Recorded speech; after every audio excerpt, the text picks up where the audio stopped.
So today didn't start out the best. It was a little bit rocky. We went to Asakusa and we're going to this cafe called Pelican Cafe, and they look very delicious. They have this like thick, beautiful bread with cheese on top, or you just get bread and some butter and jam and a lovely little tea. But we didn't get to go because it was just taking a little too long for us, and we were kind of hungry. So instead, we got some a little snacks at Lawson next door, and then we headed to our destination for the early part of the day. Asakusa, we went to Senso Ji Shrine. Senso Ji Shrine. I think I'm saying that right. And so we went to the market. There's a big market ahead of you, and there's this is where you see like the strawberries covered in sugar, or like the little mochi covered in, I don't know what it is, but it is delicious. I had that too. It's very chewy and thick, and it's really good. I don't know what the syrup they douse it in. It tastes kind of like honey, but not totally. There's something else in there. It feels a little caramelly. It's very sweet though, and I like it. It's a good little snack, and there are a lot of good little snacks here. You could find some ice cream if the one thing you definitely need to try is creamy ice cream. There's like a little booth that sells ice cream, and specifically they have a big sign for Creamia. Creamia is so good. This ice cream is so good. It is rich and creamy and very milky. Now, I believe it's made with Hokkaido milk, which is a special kind of milk, and it just tastes different. It's as creamy as a gelato, but not as thick as a gelato. It's very interesting. I think it's honestly the best soft serve ice cream I've ever had. I got the mix. I got it's like a wafer thin like cone, and it's just so good. It's sturdy enough to hold ice cream, but it's fallible enough to where it's so easy to eat, and it doesn't like break up in chunks like waffle cones sometimes do. It was really good. My favorite thing of the day other than that is the strawberries, as I mentioned, which they're covered in sugar, which gives it a hard crust. It's so juicy, so delicious, and I kind of want it again. Honestly, it's just the juiciest strawberry I've ever had. I don't know if the sugar coating like makes it juicy or something. I don't know, but it was delicious.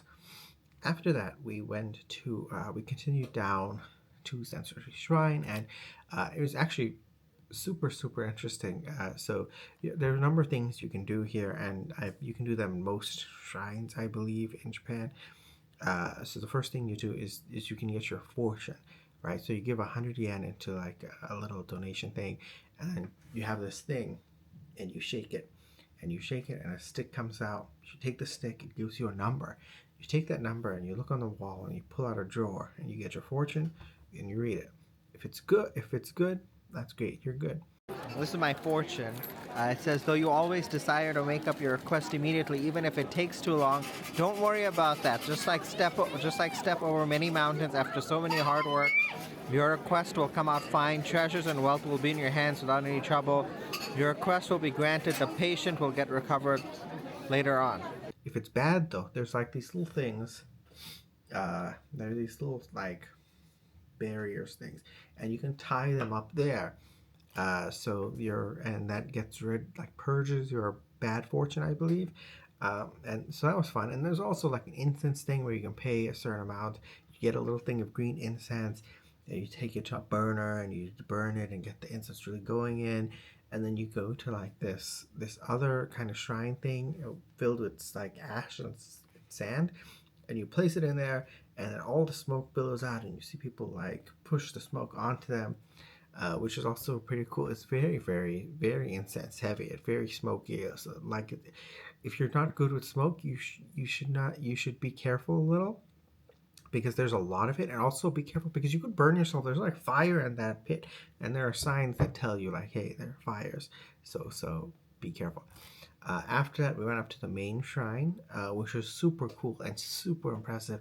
It is just I cannot believe these things exist. Actually, they are so beautiful to look at and so big, and you feel the spirituality in these types of places, and it's really cool. Senso Ji Temple is super interesting. Actually, it gets like 30 million visitors a year, I think, and it was founded in 645 AD. 645 AD. It's 2025. I don't even know the math to that.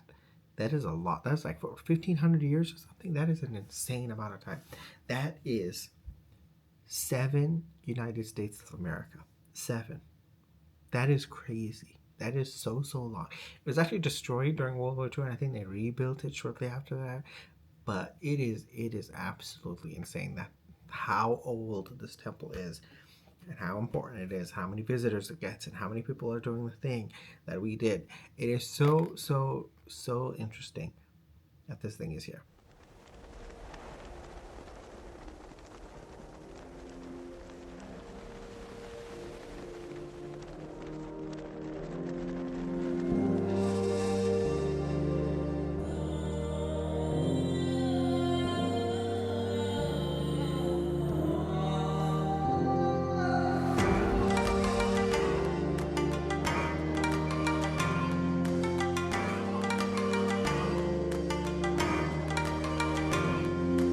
After that, Asakusa, we went to Akihabara. Now, Akihabara is known as like the like video gamey anime place, and we had a lot. Actually, we had a lot of fun there. We went to the big camera there because I needed an SD card, so we did that. We also went to Don Quixote there, which is very different, and it's got some like. I wish I could have shot footage there, but I couldn't. Because it says no footage, and it's like an arcade, and it's got some crazy games I've never seen before, like a rhythm game where like spinning things in circles and going up and down and like matching. It's like it's wild, and there were people like in sync doing it at the same time. It is the one of the wildest rhythm games I've ever seen. After that, we did some other things. I think one of my favorite things that we did is we went to Super Potato. Now, Super Potato is a vintage store with the vintage games. So it's got vintage consoles like Super Famicom, Super Nintendo for us Americans. It's got Sega Genesis, Sega Master System. It's got PlayStations. It's got Virtual Boys. It's got Game Boys. It's got the robot, the Nintendo robot, Rob, I think his name is. It's got so much. It's got all these vintage games, and you just walk through and you just see like the history of video games and the games you were playing as a kid, and it's so interesting. The first floor, it's the third floor in the building, but it's the first of the 3 floors they have.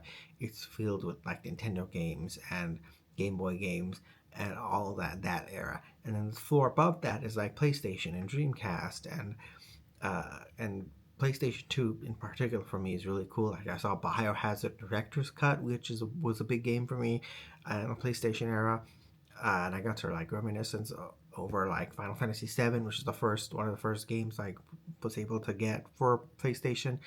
The floor above that is an arcade though, and that was a lot of fun because they had like old 90s, 80s arcade games, more 90s actually, and for me and my brother we played Metal Slug 10, Metal Slug X, however you want to say it, and it was a great time.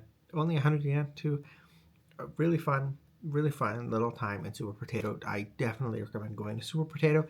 If you're a gamer at all, just go. It's really fun.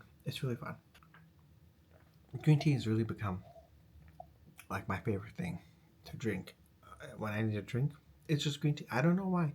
I don't know what it is. I think green tea is green tea dehydrating? I don't know.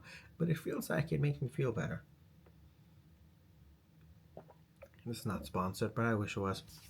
Anyway, Akihabara, we did that.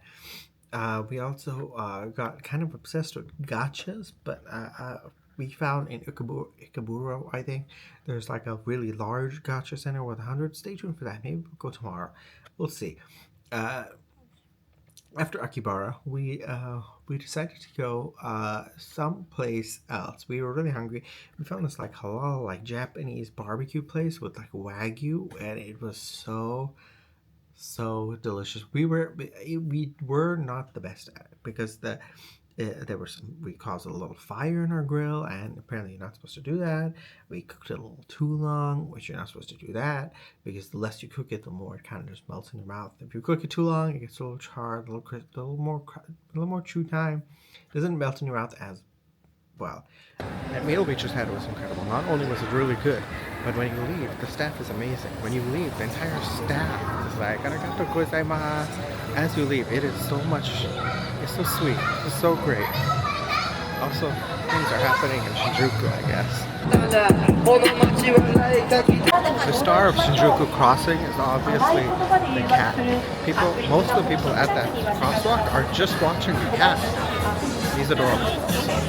I love that cat so much. I stay there just watching the cat. And also there's really good like Japanese rapper. He was just like, he was really, really good. Like, listen to him. Right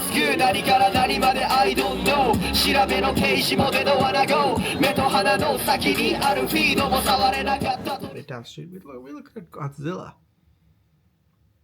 He's there right there in Hotel Gracie. Actually, fun fact, Toho, that's apparently that's part of the Toho Cinemas is there. And Toho obviously is the company behind Godzilla in the first place. And there he is. He's peeking over the little cinema. It's so much fun. So cute. I love it. Near Godzilla and Hotel Gracie and Toho Cinemas is Kabukicho. And that's like a little bit of a seedy area, I guess. One interesting thing we saw a lot today, both in Akihabara and Shinjuku, is like these girls lining the streets with like little signs, holding little signs, inviting people to basically come to the maid cafes. And it's kind of a wild thing to look at, and it kind of reminds me of Las Vegas a little. Obviously, maid cafes are very different from Las Vegas, and what the Las Vegas girls are trying to get you to go to. But it's a very interesting experience. I don't think I could probably go to a maid cafe. It feels a little too much for me. It's okay. But it's very interesting nonetheless. After that, we explored Kabukicho, and we saw a lot of these hotels. I mean, look at this. We're here in Kabukicho, and if you notice on the signs, it says, stay and rest. You can stay overnight, or you can rest for a short time for, a fun time. Or just you're really tired, and you had too much to drink. In that case, you can sleep. That's right, these hotels you're not paying for a night as you would in a normal hotel. You can pay for a rest, short stay, a couple hours. Some of them have different timings, like 3-5 hours or whatever, and they're for different reasons. Now, one thing I need to make sure I say is these like hotels, love hotels or whatever, aren't just for illicit activities, right? They're also just because, maybe you and your girlfriend live with your parents, and maybe you want to get away a little bit. These places provide that.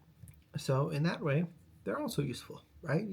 It's not just for illicit activities. You can do normal activities with your people, whatever you want to do. After Shinjuku, though, we were a little tired, and I'm tired right now. I got my little hydrating, I think it's hydrating green tea. After Shinjuku, we are pretty tired. We're done for. It's time to go to sleep. And tomorrow, we're going to the Harry Potter Cafe, which I'm kind of excited about and kind of not excited because these themed cafes so far, from what I've read or heard, the food is not the reason you go. The reason you go is for the theme. So yeah, we'll see how Harry Potter Cafe goes. Now, that's what you'll be seeing tomorrow. So like, subscribe, follow along if you'd like.